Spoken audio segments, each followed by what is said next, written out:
ഏക സെഷൻ നമുക്ക് ഇവിടെ നിന്ന് പുറത്തേക്ക് ഇറങ്ങി കാറ്റ് കൊണ്ടുവരാൻ കൊതുവാണോ?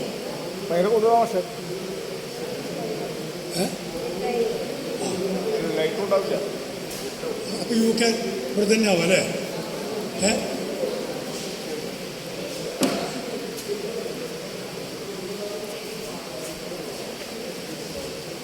ഇവിടെ കണ്ടിന്യൂ ചെയ്തോ? ഇനിയോട്ട് ഷിഫ്റ്റ് ചെയ്യാൻ പോകട്ടെ. കഥയോരത്തിന് സ്വാഗതം പറയുന്നത് സ്വപ്ന. അധ്യക്ഷ സ്ഥാനം വഹിക്കുന്നത് ജൈന ചക്കാമടത്തിൽ. നന്ദി പറയുന്നത് ഇരിങ്ങാലക്കുട ബാബുരാജ്. മൂവരെയും വേദിയിലേക്ക് ക്ഷണിക്കുന്നു. ഒപ്പം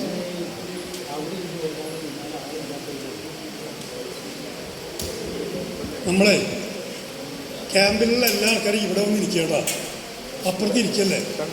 ജവാബ് വരും. പറയാൻ ഉദ്ദേശിച്ച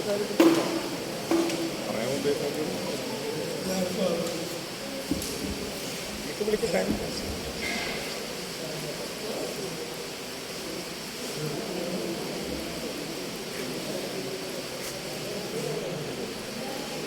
വേദിയിലെ ക്യാമ്പംഗിലെ കലാപരിപാടികൾ നടക്കും.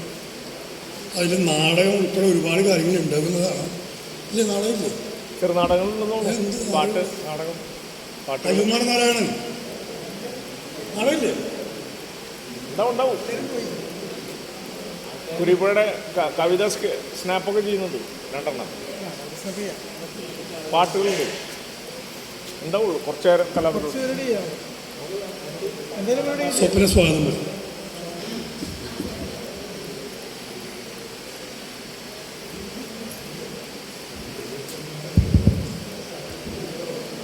എല്ലാവർക്കും നമസ്കാരം. എൻ്റെ പേര് സ്വപ്ന. ഞാൻ തുഞ്ചത്തെഴുത്തച്ഛൻ മലയാള സർവകലാശാലയിൽ ഗവേഷകയാണ്. പിന്നെ കോളേജിൽ പഠിപ്പിച്ചിട്ടുണ്ടായിരുന്നു. എനിക്ക് ഒത്തിരി സന്തോഷം. ഒട്ടും അൺഎക്സ്പെക്റ്റഡായിട്ട് പെട്ടെന്ന് എന്നെ വിളിച്ചത് ടീച്ചർ സ്വപ്ന വന്ന് സ്വാഗതം പറയുന്നുള്ളത്. പിന്നെ 2 ദിവസമായിട്ട് ഇവിടെ നടക്കുന്ന ക്യാമ്പ് അല്ലേ, നമ്മുടെ സമൂഹത്തിൽ എന്തുകൊണ്ടാണ് നമ്മൾ സാഹിത്യ സൃഷ്ടികൾ നമ്മളെ കൊണ്ട്, അതായത് പുതിയ ആശയങ്ങൾ, അതായത് ഒരു പ്രതിരോധ മാർഗമായിട്ടാണ് സാഹിത്യ സൃഷ്ടികളെ നമ്മൾ ഉപയോഗിച്ച് വരുന്നത് അല്ലേ. അതായത് കവിതയിലൂടെയും കഥയിലൂടെയും നാടകത്തിലൂടെയും നോവലിലൂടെയും നമ്മുടേതായിട്ടുള്ള ക്രിയാത്മകമായിട്ടുള്ള കാര്യങ്ങൾ ആവിഷ്കരിക്കുക എന്നുള്ളൊരു ലക്ഷ്യം കൂടിയുണ്ട്. പിന്നെ രാമനുണ്ണി മാഷ് പറഞ്ഞ പോലെ ഇവിടെ ഞാൻ ശ്രദ്ധിച്ചിട്ടുണ്ടായിരുന്നു, ഒട്ടും താല്പര്യമില്ലാതെ ഇരിക്കുന്ന കുറേ പേരുണ്ടായിരുന്നു. അപ്പം ഞാനും അത് ഇങ്ങനെ എൻ്റെ ഉള്ളിൽ അങ്ങനെ തോന്നിയ കാര്യമാണ് മാഷ് പറഞ്ഞിട്ടുണ്ടായിരുന്നത്. പിന്നെ ഞാനെന്ന് വെച്ചാൽ ഇത് ക്യാമ്പിൻ്റെ തലേ ദിവസമാണ് ഞാൻ ഈ പ്രോഗ്രാമിനെ പറ്റി അറിഞ്ഞ് പെട്ടെന്ന് വന്നത്. കാരണം ഞാൻ നിരന്തരം എല്ലാ സാഹിത്യ ക്യാമ്പുകളും അറ്റൻഡ് ചെയ്യുന്ന ഒരാളാണ്. പിന്നെ മലയാള സർവകലാശാലയിൽ സാഹിതി പറഞ്ഞ പ്രോഗ്രാം ഉണ്ടായിരുന്നു. നിരന്തരം ഇപ്പോൾ കേരള യൂണിവേഴ്സിറ്റി ആണെങ്കിലും കാലിക്കറ്റ് ആണെങ്കിലും ഞാൻ നിരന്തരം ഇതിനായിട്ട് യാത്ര ചെയ്യുന്ന ഒരാളാണ്. എല്ലാവർക്കും ഇത് നല്ലൊരു വേദിയാണ്. ഇവിടെ പറഞ്ഞിട്ടുള്ള തിരുത്തലുകൾ SK വസന്ത മാഷ്, പിന്നെ ആദി, ഒരുപാട് വ്യക്തികൾ അല്ലേ. അപ്പം ഇതൊക്കെ നിങ്ങൾ മാതൃകയാക്കുക. ഇന്ന് ഇവിടുത്തെ സെക്ഷൻ എന്ന് പറയുന്നത് കഥയോരാണ്. കഥയെ ഇപ്പോൾ നമ്മൾ നിരൂപണം പറഞ്ഞു, കവിത പറഞ്ഞു, കഥ പറഞ്ഞു. ഇനി നമുക്ക് കഥയെക്കുറിച്ച്, കഥയിലേക്കുള്ള പുതിയ വഴികളെക്കുറിച്ചും പുതിയ കാര്യങ്ങളെ പറ്റിയും പറയാൻ വേണ്ടി വന്ന് ഇന്നത്തെ നമ്മുടെ അതിഥികളാണ് UK സുരേഷ് കുമാർ, സുധാകരൻ K. ഏവരെയും ഹൃദയപൂർവ്വം ഞാൻ സ്വാഗതം ചെയ്യുന്നു.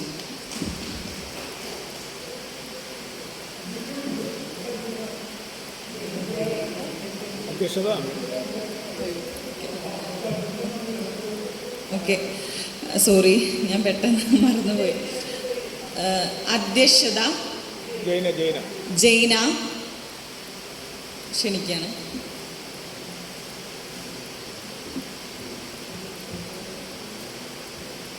പ്രിയമുള്ളവരെ, എല്ലാവർക്കും നമസ്കാരം.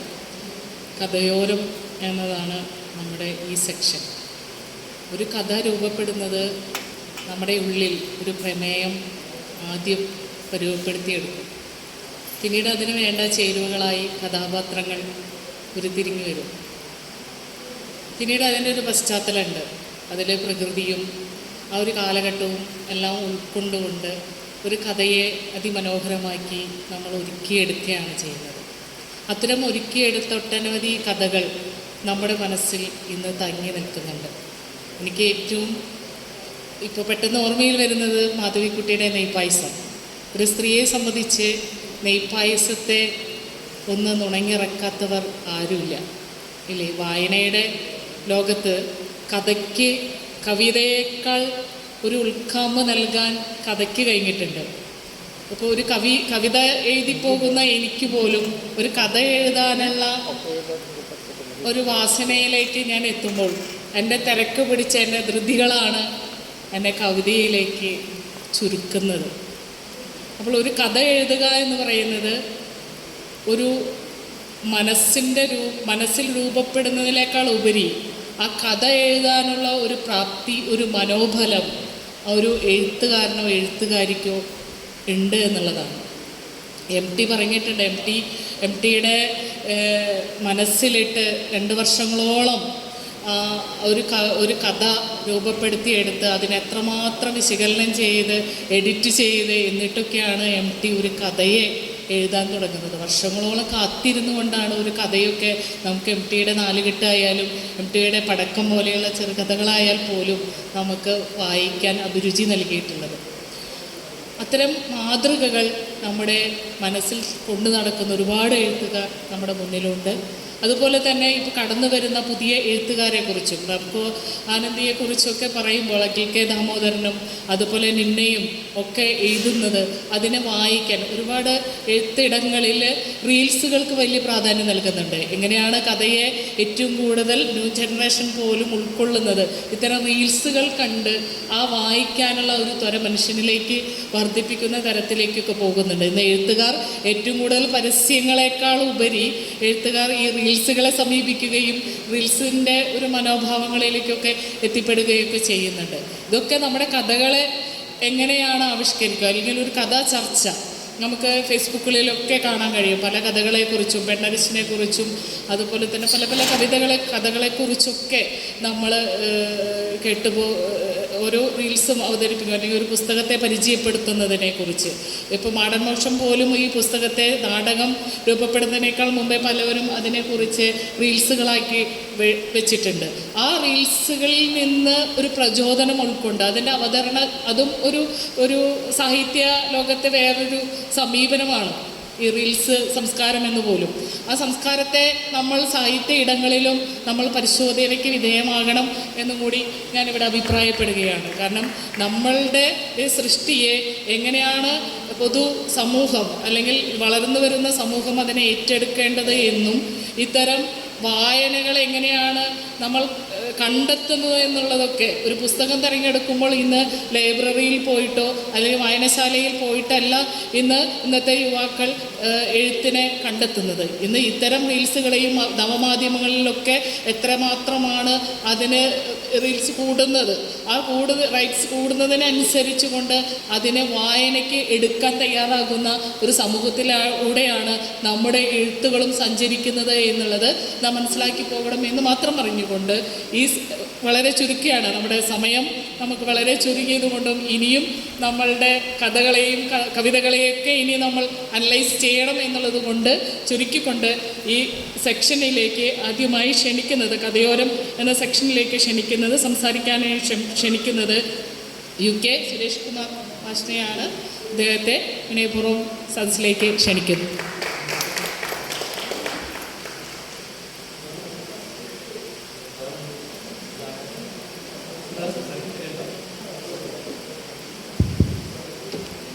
ആദ്യം 2 വാക്ക് ഞാൻ പറഞ്ഞിട്ട് സുരേഷ് സാർ തുടങ്ങും. എനിക്ക് കൂടുതൽ ക്ലാസ് എടുക്കാനോ കഥകളെ പറ്റി അങ്ങനെ പറയാൻ എനിക്കറിയില്ല. ഇന്നിപ്പോൾ നമ്മുടെ രാവണി മാഷ് പറഞ്ഞൊരു കാര്യം തന്നെ എനിക്ക് പറയാനുള്ളത്. കാരണം ഞാൻ കഥകൾ എഴുതാറുണ്ട്. ഇപ്പോൾ ഞാൻ ബാങ്കിൽ നിന്ന് റിട്ടയർ ചെയ്തിട്ട് 5-6 വർഷമായി. അപ്പോഴാണ് കഥകൾ എഴുതി തുടങ്ങിയത്. അപ്പോൾ ആദ്യകാലത്തൊക്കെ ഞാൻ എഴുതുന്ന കഥകളെന്ന് പറഞ്ഞാൽ കുറേ ഓർമ്മകൾ വാർത്ത് വയ്ക്കുക, കുറേ പണ്ട് കണ്ടിട്ടുള്ള കുറേ കാര്യങ്ങൾ എഴുതി വയ്ക്കുക, അങ്ങനെയൊക്കെ ഉണ്ടായിരുന്നുള്ളൂ. പക്ഷേ ഇതുപോലെയുള്ള ഈ കാവിശികയുടെ 3ാമത്തെ ക്യാമ്പാണ് ഞാൻ പങ്കെടുക്കുന്നത്. ഈ ക്യാമ്പിലൊക്കെ ഈ കഥയെപ്പറ്റിയും കവിതയെപ്പറ്റിയും എല്ലാ കാര്യങ്ങളെപ്പറ്റിയും ഡീപ്പായിട്ട് നോളജുള്ള ആൾക്കാർ വന്ന് ക്ലാസ് എടുക്കുകയാണ്. അപ്പോൾ ഹസ്ത മാഷ് തന്നെ ഇതിനു മുമ്പത്തെ ഒരു കഥയെപ്പറ്റിയ ക്ലാസ് ആയിരുന്നു. ഇത്തവണ വിമർശന സാഹിത്യത്തെ പറ്റിയാണ് അദ്ദേഹം ക്ലാസ് എടുത്തത്. എത്ര മനോഹരമായിട്ടാണ് മാഷ് ക്ലാസ് എടുക്കണേ. കഥ എഴുതാറിയാത്ത ആൾക്ക് വരെ കഥ എഴുതാൻ പറ്റും. കഥയുടെ ക്ലാസ് കഴിഞ്ഞ ക്യാമ്പിൽ പറഞ്ഞതെന്ന് വെച്ചാൽ എങ്ങനെയാണ് കഥ എഴുതി തുടങ്ങാം, എന്താണ് കഥ, എങ്ങനെ കഥ എഴുതി തുടങ്ങാം, അതുപോലെ നമ്മൾ കഥയിൽ എന്തൊക്കെ വേണ്ടെന്ന് വയ്ക്കണം, എന്തൊക്കെ ദുർമേധസ്സുകൾ അകറ്റിക്കളയണം. കുറേ എഴുതിയുണ്ടാക്കുക, കുറേ പേജുകൾ എഴുതിയുണ്ടാക്കുക, ദുർമേധസ്സുകളൊക്കെ അകറ്റിക്കളഞ്ഞ് 1-2 പേജാക്കി മാറ്റിയാലേ കഥ കഥയാവുള്ളൂ എന്നാണ് മാഷ് പറഞ്ഞത്. വേറൊരു വാക്കുകൂടി മാഷെന്ന് പറഞ്ഞു. അതായത് നമ്മളൊരു കഥ എഴുതിയിട്ട് ഈ കഥ MT വാസുദേവൻ നായരോ അല്ലെങ്കിൽ T പത്മനാഭനോ വായിച്ചാൽ എന്ത് തോന്നും, അത് അവർക്ക് ഈ വൃത്തിയോടും തോന്നും, നമ്മുടെ മനസ്സിൽ തന്നെ തോന്നി ആ കഥ കീറി കാട്ടിക്കളയാം, ആ കഥ പബ്ലിഷ് ചെയ്യാനേ പോകരുത്. അങ്ങനെയുള്ള കുറേ കാര്യങ്ങൾ നമുക്ക് മനസ്സിലാക്കേണ്ടതായിട്ടുള്ള കുറേ കാര്യങ്ങൾ ഇതുപോലെ ക്ലാസ്സുകളിൽ നിന്ന് കിട്ടിയിട്ടാണ്. ഞാൻ ആദ്യത്തെ പുസ്തകം എൻ്റെ വളരെ ഇതായിട്ടുള്ള ബുക്കാണ്, എനിക്ക് തന്നെ അറിയാം. പക്ഷേ 2ാമത്തെയും 3ാമത്തെയും പുസ്തകം ആയപ്പോഴേക്കും എനിക്ക് ഇതിൽ തന്നെ ഉള്ള ആൾക്കാർ എനിക്ക് ഹെൽപ്പ് ചെയ്ത് കണ്ടവാനം പേര് ഡോക്ടർ അജയ് നാരായണൻ, സുരേഷ് സാറ്, അതുപോലെ രാവണി മാഷ്, ഇവരൊക്കെ ആമുഖഴിത്തര, അങ്ങനെ തന്നെ എനിക്കറിയില്ല എനിക്ക് ഇത്ര എഴുതാൻ പറ്റുന്നുള്ളത്. എനിക്ക് ഈ കാവിശികയിൽ വന്നതിന് ശേഷം കഥാതൽപ്പത്തിൽ വന്നതിന് ശേഷമാണ് ഒക്കെ ഇങ്ങനൊരു ഇതുണ്ടായിട്ടുള്ളത് എന്നുള്ള കാര്യം ഞാനിപ്പോൾ പറയണം ഇവിടെ. അതുകൊണ്ട് എനിക്കൊരു കാരണവശാലും മറക്കാൻ പറ്റില്ല. ഇപ്പോൾ വേറൊരു കാര്യം കൂടി പറയാനുള്ളത് വെച്ചാൽ എനിക്ക് ഇങ്ങനെ ഒരു വേദി ഉണ്ടെന്നുള്ളത് എനിക്കറിയില്ല. അപ്പോൾ ഞാനിങ്ങനെ കുറേ കഥ എഴുതുന്നതൊക്കെ എൻ്റെ സഹോദരിയാണ് ശ്രീജ. അപ്പോൾ ശ്രീജ കണ്ടിട്ടുണ്ട് ഞാനിങ്ങനെ കുറേ കഥ എഴുതുന്നത്. അപ്പോൾ ശ്രീജ വായിച്ചിട്ടുണ്ടാവും. അപ്പോൾ ശ്രീജയ്ക്കും തോന്നിയല്ലോ അത് വലിയ ഗുണമൊന്നുമില്ലല്ലോ എന്ന്. അപ്പോൾ എന്തെങ്കിലും അറിവ് കിട്ടിക്കോട്ടെ എന്ന് വെച്ചിട്ട് ശ്രീജ എന്നോട് പറഞ്ഞു, ഇങ്ങനെ കഥാതൽപ്പം എന്നൊരു ഗ്രൂപ്പുണ്ട്, ആ ഗ്രൂപ്പിൽ ചേട്ടൻ ചേർന്ന് ഞാൻ നന്നായിരിക്കും എന്ന് പറഞ്ഞു. അങ്ങനെയാണ് ഞാൻ കഥാതൽപ്പത്തിൽ ചേർന്നത്. അതിൽ ചേർന്ന് ഇങ്ങനെ ആഴ്ചയിൽ കഥകളിടും, അതിൻ്റെ വിമർശനം വരും, അങ്ങനെ കറക്റ്റ് ചെയ്ത് ഓരോന്ന്. ഇവരൊക്കെയാണ് അതിൻ്റെ ആൾക്കാർ. ആദ്യമൊക്കെ എന്നെ കൊല്ലാറുണ്ട്, പിന്നെ ഇപ്പോൾ എന്നെ വലിയ കാര്യമായിട്ടൊന്നും പറയണില്ല. ഒരുവിധം ഭേദപ്പെട്ടിട്ടുള്ളതുകൊണ്ട് വലിയ കുഴപ്പമൊന്നും പറയാറില്ല. സുരേഷ് സാറാണ് ഞങ്ങളുടെ കഥാതൽപ്പത്തിൻ്റെ എല്ലാം ആയിട്ടുള്ള ആൾ. അപ്പോൾ സാറിൻ്റെയൊക്കെ സഹായം കൊണ്ടാണ് എനിക്കിങ്ങനെ കൂടുതൽ ഇങ്ങനെ എഴുതാനൊക്കെ എനിക്ക് അവസരം കിട്ടിയതും ചെയ്യാൻ പറ്റിയതും. പിന്നെ കാവിശികയുടെ വളരെ ഹെൽപ്പുണ്ട്. രാവണി മാഷിൻ്റെയൊക്കെ ഞാനിപ്പോൾ രാവണി മാഷെ അധികം പൊഴുത്തി പറയാൻ എനിക്ക് ഇഷ്ടമല്ല വേദികൾ, ഇങ്ങനത്തെ വേദികളിൽ. കാരണം വെച്ചാൽ മാഷ്ക്കും അത് ഇഷ്ടമല്ല, അതുകൊണ്ട് ഞാനത് കൂടുതൽ പറയുന്നില്ല. അപ്പോൾ അത്രയൊക്കെയാണ് എനിക്ക് പറയാനുള്ളത്. പിന്നെ ഇവിടെ ഗംഭീരമായിട്ടുള്ള ക്ലാസ്സുകൾ നടന്നിട്ടുള്ളത്. അവിടെ എൻ്റെ ഈ പരിമിതമായിട്ടുള്ള അറിവ് വെച്ചിട്ട് ക്ലാസ് എടുക്കാനൊന്നും എനിക്ക് പറ്റില്ല. അതുകൊണ്ട് അതിന് തുടക്കത്തിൽ തന്നെ ഞാൻ സംസാരിക്കാമെന്ന് പറഞ്ഞത്. ഗംഭീരമായിട്ട് നമ്മുടെ സാറ് തന്നെ സംസാരിക്കും. സുരേഷ് സാറെ പറ്റി നിങ്ങൾക്കറിയാലോ, ധാരാളം കഥകൾ എഴുതിയിട്ടുണ്ട്.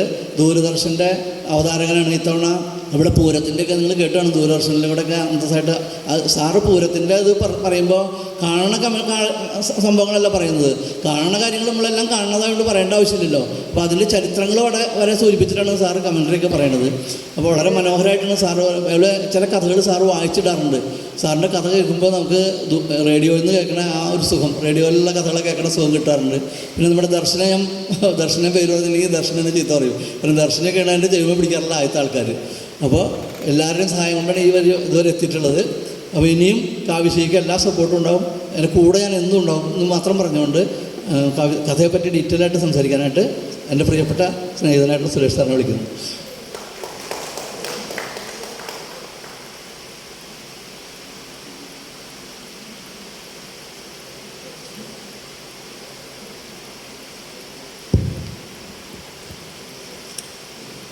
അതിനെ അധ്യക്ഷ, എൻ്റെ പ്രിയപ്പെട്ട സുഹൃത്തുക്കളെ,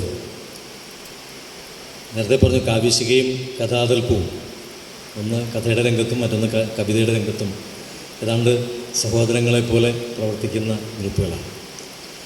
ഇന്ന് പക്ഷേ നിങ്ങളുടെ മുമ്പിൽ നിൽക്കുമ്പോൾ എനിക്ക് സന്തോഷമുണ്ട്. വലിയ സന്തോഷ വാർത്ത അറിഞ്ഞതിൻ്റെ ഇതിലാണ് യുദ്ധം നിർത്തിവെച്ചു. അത് വലിയൊരു വാർത്തയാണ്. അപ്പോൾ അതിൻ്റെ സന്തോഷമുണ്ട് സത്യമാണ്. കാരണം കഴിഞ്ഞ കുറേ ദിവസമായിട്ട് വല്ലാത്തൊരു സംഘർഷത്തിലായിരുന്നു.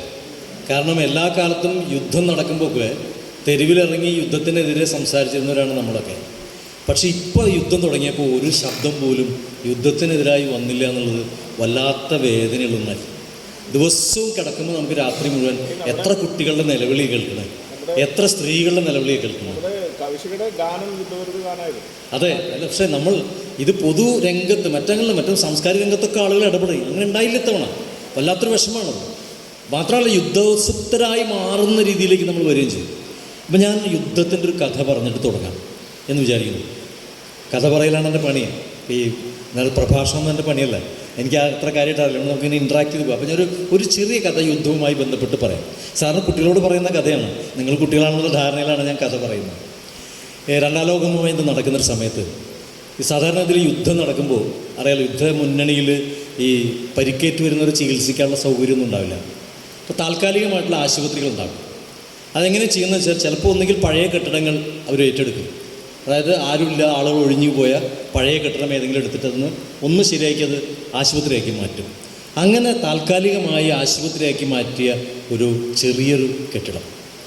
ആ കെട്ടിടത്തിൽ അത്യാവശ്യം ഒരു ഡോക്ടർ, നഴ്സ്, അതിൻ്റെ അറ്റൻഡേഴ്സ് അങ്ങനെ കുറച്ച് പേരുണ്ട്.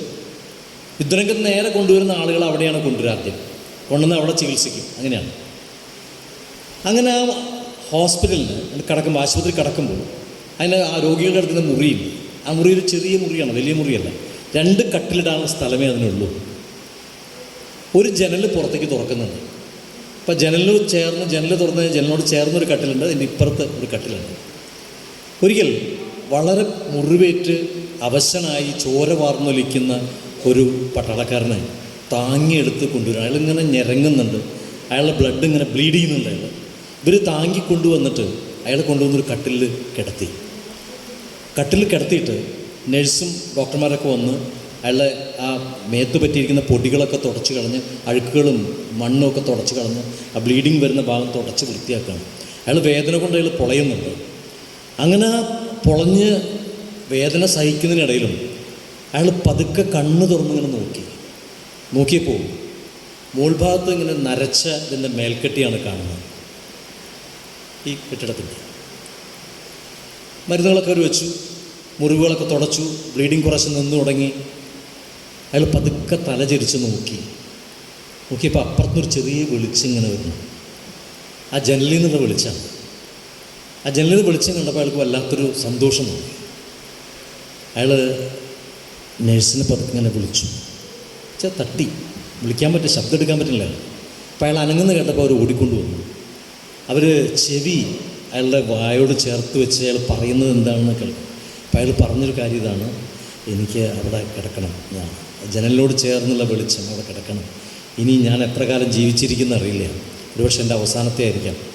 ഈ ലോകത്തെ എനിക്ക് ഒന്നുകൂടി കാണണം, ഞാൻ ജീവിച്ച ഈ ലോകത്തെ കാണണം, അവിടുത്തെ ആ ശുദ്ധവായു എനിക്കൊന്ന് ശ്വസിക്കണം, അതുകൊണ്ട് എന്നെ ഒന്ന് അങ്ങോട്ട് കിടത്തണം. അപ്പം നഴ്സ് പറഞ്ഞു, പറ്റില്ല, അപ്പം അങ്ങനെ ചെയ്യാൻ സാധിക്കില്ല. ഒന്നാമത് നിങ്ങളെ തൊട്ട് കഴിഞ്ഞാൽ ഇപ്പം അനങ്ങിക്കഴിഞ്ഞാൽ ബ്ലീഡിങ്ങാണ്, രക്തം വാർന്നിട്ടാവും. മറ്റൊന്ന്, ഇപ്പോൾ ആ കട്ടിലൊരാളുണ്ട്. അപ്പോൾ അപ്പുറത്ത് നോക്കിയപ്പോൾ അപ്പുറത്തെ കട്ടിൽ, ആ ജനലിനോട് ചേർന്ന് കട്ടിലൊരാൾ കിടക്കുന്നുണ്ട്. ആ കട്ടിൽ കിടക്കുന്ന ആൾ അവിടെ കിടക്കുന്നതുകൊണ്ട് നിങ്ങളെ അങ്ങോട്ട് മാറ്റാൻ കഴിയില്ല. ഇയാൾക്ക് വല്ലാത്ത വിഷമമായി. ഇയാളവിടെ കിടന്നു. അങ്ങനെ ആലോചിച്ചിങ്ങനെ ആലോചിച്ച് പതുക്കെ തേങ്ങി കരയാൻ തുടങ്ങി. ഇങ്ങനെ അയാളുടെ ആ ഏങ്ങലിങ്ങനെ കേൾക്കാം, കണ്ണീരിങ്ങനെ ഒലിച്ചിറങ്ങാൻ. ഇത് കണ്ട് അപ്പുറത്തെ കട്ടിൽ കിടക്കുന്ന ആൾ, അയാളും പട്ടാളക്കാരനാണ്. അയാൾ തലചരിച്ച് നോക്കിയപ്പോൾ ഈ സുഹൃത്ത് ഇങ്ങനെ കരയാണ്, വല്ലാത്ത പിടച്ചിലുമാണ്. അപ്പോൾ അയാൾ ചോദിച്ചു, എന്ത് പറ്റിയോ? അയാൾക്ക് ശബ്ദിക്കാം. എന്ത് പറ്റി സുഹൃത്ത്, എന്താ നിങ്ങളിങ്ങനെ എത്ര വല്ലാത്ത വേദനയുണ്ടോ? വേദന സഹിക്കാൻ പറ്റുന്നില്ലേ? ഒന്നും മിണ്ടിയില്ല. അതോ ഇനിയിപ്പോൾ നിങ്ങളുടെ ബന്ധുക്കളാരും വന്നില്ല എന്നുള്ള വിഷമത്തിലാണോ? സാധാരണ ഇതിൽ അങ്ങനെ സംഭവിക്കാമല്ലോ. ആരും അന്വേഷിക്കാനില്ലാത്ത മനുഷ്യർക്ക് ഇതുപോലെ വല്ലാത്തൊരു ഇതുണ്ടാവും. കാരണം ഞാൻ മരിച്ചു പോയാൽ ആരുമില്ലല്ലോ തോന്നലുണ്ടാവും. മാർക്കേസിൻ്റെ ഗംഭീരമായിട്ടുള്ള കഥയുണ്ട്. അതിൽ പറയുന്നുണ്ട്, ഒരു സ്ത്രീ, അവർ നമ്മുടെ ഇതിൽ പറഞ്ഞാൽ ചീത്ത സ്ത്രീ എന്ന് പറയാവുന്ന രീതിയിലുള്ള സ്ത്രീ, അതായത് ശരീരം വിറ്റുകൊണ്ട് ജീവിക്കുന്ന സ്ത്രീ, ഒരു നായയെ വളർത്തുന്നൊരു കഥയുണ്ട്. നിങ്ങൾ വായിക്കണം. അപരിചിത തീർത്ഥാടകർ എന്ന് പറഞ്ഞ കഥയുണ്ട്. സ്ട്രേഞ്ച് പിൽഗ്രിംസ് എന്ന് പറഞ്ഞ പുസ്തകത്തിൽ മാർക്കേസിൻ്റെ കഥയുണ്ട്. അവർക്ക് ആരുമില്ല, പക്ഷേ ഈ പട്ടി വളർത്തുന്നതിനെന്നറിയാം. ഇവർ മരിച്ചു കഴിഞ്ഞാൽ ഇവരെ ശവകുടീരത്തിൽ പൂ കൊണ്ടുവയ്ക്കാൻ വേണ്ടിയിട്ടാണ്. അങ്ങനെ ജീവിക്കുന്നൊരു സ്ത്രീയെക്കുറിച്ച് മാർക്കേസ് പറയുന്നത് വായിച്ചു പോകുമ്പോൾ ധരിച്ചു പോകും. ആളുകളില്ലാത്ത അല്ലെങ്കിൽ ആരോഗ്യമില്ലാത്ത മനുഷ്യരെക്കുറിച്ചുള്ള മാർക്കേസിൻ്റെ കഥ. അതുപോലെ ഈയിടെ കരയുന്നതാണ്. ഇപ്പോൾ ഇയാൾ കുറച്ച് കഴിഞ്ഞപ്പോൾ പറഞ്ഞു, അതല്ല, എനിക്കത് പ്രശ്നമല്ല, എനിക്ക് അങ്ങോട്ടൊന്ന് ഇങ്ങനെ കൈകൊണ്ട് കാണിച്ചു, എനിക്ക് അവിടെ കിടക്കണം. അപ്പോൾ എന്തിനാണെന്ന് ചോദിച്ചു. എനിക്കൊന്ന് ഈ പുറത്തെ കാഴ്ചയൊക്കെ കാണണം. അപ്പോൾ ഒരു കാര്യം ചെയ്യാം, നാളെ തൊട്ട് ഞാനൊരു വഴി കണ്ടിട്ടുണ്ട്. നാളെ തൊട്ട് ഞാൻ കാണുന്നതൊക്കെ നിങ്ങളോട് പറയാം. ഞാൻ എന്ത് കാണുന്നു എന്നുള്ളത് നിങ്ങൾക്ക് പറഞ്ഞുതരാം. പിറ്റേ ദിവസം രാവിലെ നഴ്സ് വന്ന് ഇവരെ ഇതൊക്കെ തുടച്ച്, മുറിവൊക്കെ തുടച്ച്, രണ്ടാമത് ബാൻഡേജൊക്കെ ചുറ്റി കഴിഞ്ഞപ്പോൾ 2 പേരെയും കഴിഞ്ഞു. നഴ്സ് മരുന്നൊക്കെ കൊടുത്ത് പോയി. അപ്പോൾ മറ്റേയാൾ തലയോണ ചാരി വെച്ച് ആ ജനലിൻ്റെ രീതിയിൽ ഇരുന്നിട്ട് ജനലിൽ കൂടെ ഇങ്ങനെ നോക്കിയിട്ട് പുറത്ത് കാണുന്ന കാഴ്ചയൊക്കെ മറ്റേ പട്ടാളക്കാരന് പറഞ്ഞു കൊടുക്കണം. പുറത്ത് നല്ല കണ്ടില്ലേ, കേൾക്കുന്നില്ലേ, കുതിരക്കുളമ്പടി കേൾക്കുന്നില്ലേ? നമ്മുടെ പടയാളികൾ ജയിച്ച് അവർ വരികയാണെന്ന് തോന്നുന്നു. ഇങ്ങനെ ഓരോ ദിവസം കാഴ്ചകൾ പറഞ്ഞുകൊണ്ടിരിക്കുകയാണ്. ഒരു ദിവസം അയാൾ പറഞ്ഞു, എന്ത് ഭംഗിയാണ് ഈ സായാഹ്നം. നോക്കൂ, അതിമനോഹരമായിട്ടുള്ള രാജവീതിക്കപ്പുറം നല്ല പൂന്തോട്ടമാണ്. എത്രയോ വൃദ്ധന്മാരും വൃദ്ധകളുമാണ് അവിടെ ഇങ്ങനെ ഉലാത്തുന്നത്. കുട്ടികൾ അപ്പുറത്ത് കളിക്കുന്നുണ്ട്, അവരുടെ അച്ഛനമ്മമാർ തോട്ടത്തിൽ കൂടെ നടക്കുന്നുണ്ട്. അതിമനോഹരമായ സ്വർണ്ണവർണ്ണമാർന്ന മണൽ തിട്ടയാണ്, അതിനപ്പുറം നീല നിറത്തിലുള്ള കടലുമാണ് എന്നൊക്കെ പറഞ്ഞ് ഇങ്ങനെ ചുറ്റുള്ള കാഴ്ചകളെ എല്ലാ ദിവസവും അയാൾ ഇങ്ങനെ പറഞ്ഞുകൊണ്ടിരിക്കുകയാണ്. അങ്ങനെ ഏകദേശം ഒരാഴ്ച കഴിഞ്ഞപ്പോൾ മറ്റേയാളുടെ മുറിവുകളൊക്കെ പതുക്കെ കരിഞ്ഞു തുടങ്ങി, ഉണങ്ങി തുടങ്ങി. അപ്പോൾ അയാൾ കുറച്ച് ഭേദമായി തുടങ്ങി, അയാൾക്ക് എഴുന്നേറ്റിരിക്കാം, സംസാരിക്കാമെന്നൊക്കെ. ഒരു ദിവസം രാവിലെ അയാൾ എഴുന്നേറ്റപ്പോൾ അപ്പുറത്തെ കട്ടിൽ ആളില്ല. തനിക്കിതെല്ലാം കാഴ്ചകൾ വിവരിച്ചു തന്നിരുന്ന ഒരാൾ കാണാനില്ല. അയാൾ നേഴ്സിനെ വിളിച്ച് ചോദിച്ചു, സിസ്റ്റർ എന്ത് പറ്റി, അവിടെ എൻ്റെ സുഹൃത്തിനെ കാണാമല്ലോ. അയ്യോ, അത് പറയാൻ വിട്ടുപോയി, നിങ്ങൾക്ക് രാത്രി 2 പേർക്കും സെഡേറ്റീവ്സ് തരുന്നുണ്ട്. മുറിവിൻ്റെ വേദന അറിയിക്കാൻ രാത്രി ഈ സെഡേറ്റീവ്സ് കൊടുക്കുന്നുണ്ട്. ആ സെഡേറ്റീവ്സ് കഴിച്ചതുകൊണ്ട് നിങ്ങൾ ഉറങ്ങിപ്പോയി, നിങ്ങൾ പറയാൻ പറ്റിയില്ല, അദ്ദേഹം മരിച്ചുപോയി. അദ്ദേഹത്തിൻ്റെ രാവിലെ തന്നെ ബോഡി ഞങ്ങളിവിടെ റിമൂവ് ചെയ്തു, ബന്ധുക്കൾ വന്ന് അവർക്ക് വിട്ടുകൊടുത്തു എന്ന് പറഞ്ഞു. എനിക്ക് വല്ലാത്ത വിഷമായി. ഇയാൾ കുറേ നേരം അയാളെ കഴിച്ച് ആലോചിച്ചിരുന്നു, എന്ത് മനോഹരമായിട്ട് എത്രയും ദിവസം, ഒരാഴ്ചയോളം ഏകദേശം എന്നെ നോക്കി എന്നോട് സംസാരിക്കുകയും എന്നോട് സംവദിക്കുകയും ചെയ്തൊരാൾ. അയാൾ അവസാനം സിസ്റ്ററെ വിളിച്ചിട്ട് പറഞ്ഞു, എന്നൊരു കാര്യം ചെയ്യും, ആ കട്ടിലേക്കൊന്ന് മാറ്റിക്കിടത്താൻ പറഞ്ഞു. അപ്പോൾ അയാൾ സിസ്റ്റർ മറ്റേ കൂടുതൽ ആളുകളൊക്കെ വിളിച്ചു കൊണ്ടുവന്ന് താങ്ങി അയാൾ അവിടെ കൊണ്ട് കിടത്തി. ജനൽ തുറന്ന് ജനലിൽ കൂടെ നോക്കിയപ്പോൾ അവിടെ കണ്ടത് പൂപ്പൽ പിടിച്ചൊരു ചുമര് മാത്രമാണ്. ആ ജനലിനപ്പുറം വെറും പൂപ്പൽ പിടിച്ചൊരു മതിൽ മാത്രമാണ്. അപ്പോൾ യഥാർത്ഥത്തിൽ സംഭവിച്ചത് എന്താ, അപ്പുറത്ത് കിടക്കുന്ന ആൾ നുണ പറഞ്ഞു, അല്ലേ, വലിയൊരു നുണ പറഞ്ഞു. അങ്ങനെ നുണ പറയുന്നവരാണ് കഥ എഴുത്തുകാരെന്നാണ് എനിക്ക് പറയാനുള്ളത്. അതായത് യാഥാർത്ഥ്യമാണോ അല്ലയോ എന്നുള്ളതല്ല, പക്ഷേ അത് പറഞ്ഞൊരു പർപ്പസ് ഉണ്ട്. വെറുതെ നുണ പറഞ്ഞല്ല. എന്തിനാ പർപ്പസ്? അപ്പുറത്ത് കിടക്കുന്ന മനുഷ്യൻ ആദ്യം പറഞ്ഞൊരു വാചകമുണ്ട്, ഞാൻ ഇനി എത്ര കാലം ജീവിച്ചിരിക്കുന്ന അറിയില്ല. ഇങ്ങനെ ജീവിതത്തിനും മരണത്തിനുമിടയിൽ, വേദനയ്ക്കും അതുപോലെ തന്നെ എന്താ പറയുക, ആകുലതകൾക്കുമിടയിൽ പിടയുന്ന മനുഷ്യർക്ക് വേണ്ടി കൂടിയാണ് നമ്മൾ എഴുതുന്നത് എന്നുള്ളതാണ്. ഇതൊന്നാമത്തെ കാര്യമാണ്. അതിലെ ചോദ്യം ഇതാണ്, എന്തിനു വേണ്ടിയാണ് പ്രിയപ്പെട്ട കഥാകാരന്മാരെ നിങ്ങൾ കഥകൾ എഴുതുന്നത് എന്നാണ് ആദ്യത്തെ ചോദ്യം. ആ ചോദ്യത്തിൻ്റെ ഉത്തരം ഇതാണ്, നമ്മൾ കഥകൾ എഴുതുന്നതിന് ഒരു പർപ്പസ് ഉണ്ട് എന്നുള്ളത് തന്നെയാണ്. അത് വളരെ പ്രധാനപ്പെട്ട സംഗതിയാണ്. കാരണം കഥ പറയുന്നത് വെറുതെ കഥ പറയാണ് അല്ല. നമുക്കറിയാലോ, ഏറ്റവും കൂടുതൽ അറിയപ്പെടുന്ന ലോകത്തിലെ ഏറ്റവും വലിയൊരു കഥ എന്താ പറയുക, കഥാസമാഹാരം എന്ന് പറയുന്നത് അറബിക്കഥകളാണ്, അല്ലേ? 1001 രാവുകൾ, 1001 കഥകളാണ്. 1001 രാവുകൾ, 1001 കഥകളാണ്. നോക്കൂ, ആ കഥകളുടെ ഏറ്റവും വലിയ പ്രത്യേകത എന്താണെന്നറിയോ? എന്തായാലും നിങ്ങൾക്ക് എല്ലാവർക്കും അറിയാം. അതെന്താണ്?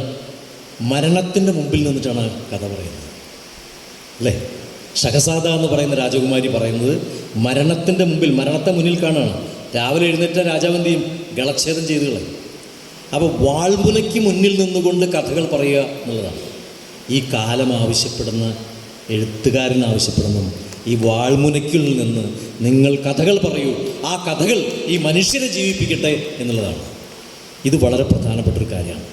കഥകൾ പറയുന്നത് നമ്മൾ വിചാരിക്കുന്ന പോലെ നമ്മുടെ ഒരു ആത്മഹർഷത്തിന് വേണ്ടിയോ അല്ലെങ്കിൽ നമ്മുടെ ഒരു എന്താ പറയുക, ഒരു ഉന്മാദത്തിന് വേണ്ടിയോ അല്ല, മറിച്ച് ഈ വാൾത്തലയ്ക്ക് മുന്നിൽ നിൽക്കുന്ന മനുഷ്യരെ നിങ്ങൾ കഥകൾ പറയൂ എന്നുള്ളതാണ്. അതുകൊണ്ട് കഥയ്ക്ക് ഒരു പർപ്പസ് ഉണ്ട് എന്നുള്ളത് തന്നെയാണ്.